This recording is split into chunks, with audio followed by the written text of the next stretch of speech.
આગળ વાત કરીએ, અમીરગઢ જીવના જોખમે લોકો નદી પાર કરવા માટે સતત મજબૂર બની રહ્યા હોય તેવી વિગતો સામે આવી છે।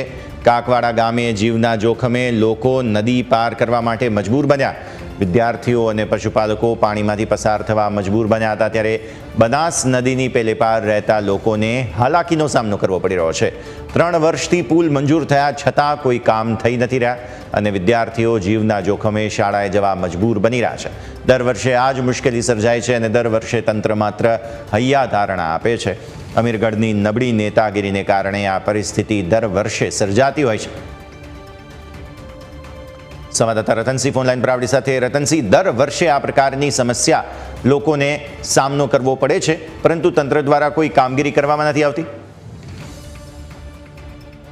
ચોક્કસ વાત કરવામાં આવે તો અત્યારે જે અમીરગઢ તાલુકો છે ને, અમીરગઢ તાલુકાનો કાકવાડા સહિતના આજુબાજુના ગામ છે અને ત્યાંથી જે બનાસ નદી છે તે પસાર થઈ રહી છે, ત્યારે કહી શકાય કે જે અમીરગઢ તાલુકાનું કાકવાડા ગામ છે તે અત્યારે તો વિદ્યાર્થીઓ અને પશુપાલકો જે છે તે પાણીમાંથી પસાર થવા મજબૂર બન્યા છે। કહી શકાય કે ત્યાં આગળ બનાસ નદી છે ને બનાસ નદી ના જે પાણી આવેલું છે ને પાણીમાં જે આજુબાજુમાં રહેતા લોકો છે દર ચોમાસામાં મુશ્કેલીમાં મુકાતા હોય છે।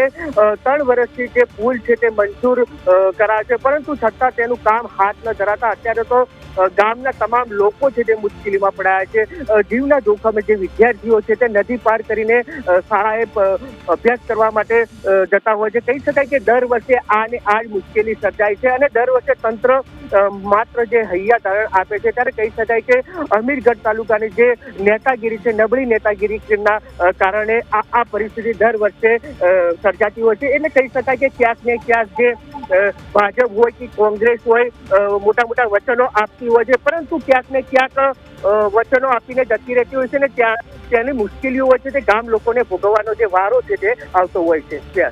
બિલકુલ રતનસિંહ, ખૂબ ખૂબ આભાર આપનો અમારા સાથે જોડાવા માટે અને આ સમગ્ર વિગતો માટે।